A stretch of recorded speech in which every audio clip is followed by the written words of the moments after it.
It's one of these classic things. Rishi Sunak is going to make a big speech today. We've looked and looked and looked. We can't work out exactly what he's saying, but it's going to be something like it's a dangerous world and you're better off with the Conservatives, Marvin. That's basically it. Yes. Do you feel safer? No, I don't. Not with him saying these things. It's kind of weird, yeah, because I'm an Arsenal fan and this feels like, you know, Tottenham speaking at a really important time. And I feel like this kind of statement is kind of bizarre. We were not going to feel any safer because they're particularly in power. That's not an area that I necessarily feel. I think they've had a very They might spend more on defence? But the thing is, spending more on defence in itself isn't actually about how about we actually prevent some things happening upstream and have some really good diplomacy, a really good relationship with Europe, a really good and well-respected country around the world, and then people ultimately will interact with us in a much more, a much different way. I've got to take issue with Marvin there. We are respected. We are respected around the world. Are we? Where? Yeah, I'm sorry, but it's Britain.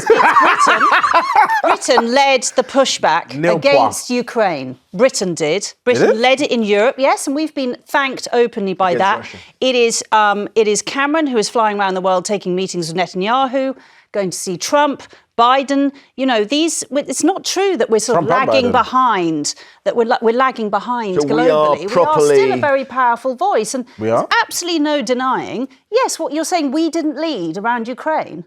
Potentially, we may have had a leading role in it, but I wouldn't say that we're respected around the world. That's kind of bizarre. That's like a big leap. It's not. We are big. We have pushed for NATO. We've upped our defence. We're asking other NATO countries to up their defence. And the speech Rishi's talking about today is talking that we are in very uncertain times. Well, let me just go on to you've got the story, Emily, about Ukraine, and this is really worrying.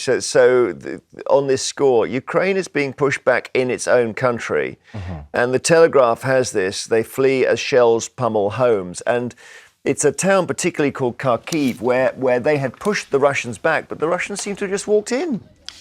Well, they've obviously planned this. It's been 3 days of shelling at a town near Kharkiv, actually. And this has been on the front line for, you know, the sort of 2 years of the war.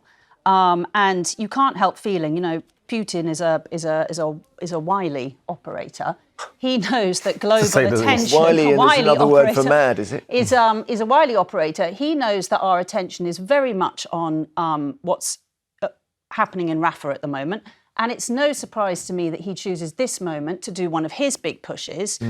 Some of the reason that people think that he's pushing towards Kharkiv again is because there's sort of two big fronts in Ukraine, and he's trying to pull Ukraine troops away from the other hotspot, so he can make a second push into that. You know, he's not going to give up Putin. He's going to sit there and just keep this war going because he can. He's got endless supplies of young men he can go and have brutally killed on the front line. When you say our attention is in Rafah, what does that actually mean? Because global attention is on Rafah. No, but what's our intentions? What are we doing? What are we so busy doing while we can't continue to help Ukraine at this really important time? I just think it's world attention. The media tends to move around where... I know, but the media aren't protecting countries, so they are, but as a country, we are still doing what we're doing. We've just sent a huge amount of arms to Ukraine again. We're constantly doing stuff, but he knows that everyone is talking about what's about to happen. What do you think, Marvin? What do you make of this thing of Putin sacks essentially his defence chief, defence secretary, is a guy called Sergei Shoigu, who's never had fought in a war himself, but he was a mate of Putin. Is that good? Is that good? Is there some crumbling going on? It's an advert for cronyism, isn't it, in terms of how it completely is unworkable. But clearly the strategies that they're employing aren't working and not getting the inroads that they necessarily would want.